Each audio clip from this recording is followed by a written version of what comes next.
সকালে উঠেই আজকে ওয়াটার বটলটা ফিল করে নিলাম আর গাড়ির কভারটা সরিয়ে নিচ্ছি, কারণ আজকে আয়ুশ্রীকে নিয়ে বেরোতে হবে।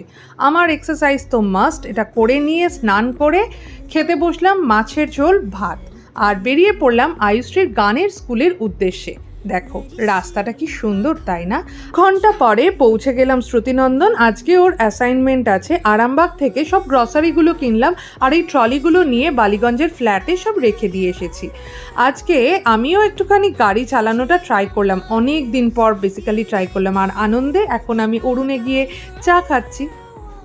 পরীক্ষা ভালো ওর পরীক্ষা হওয়ার আনন্দে ও একটা এগরোল পুরো গোটা খেয়ে ফেলেছে। আর এখন দেখো বাড়ি ফিরছি আর কি সুন্দর মেঘ করেছে আকাশে। বাড়ি ফিরেই দুজনে মিলে বানিয়ে ফেললো ওয়াটারমেলন মোহিতো। আমি এখন খাচ্ছি চাল ভাজা। আর রাতের খাবার আমি ভাবছি আজকে থেকে এই নিউট্রিশন পাউডারটাই নেব। আজকে লা পাতা লেডিস অবশেষে দেখে ফেললাম।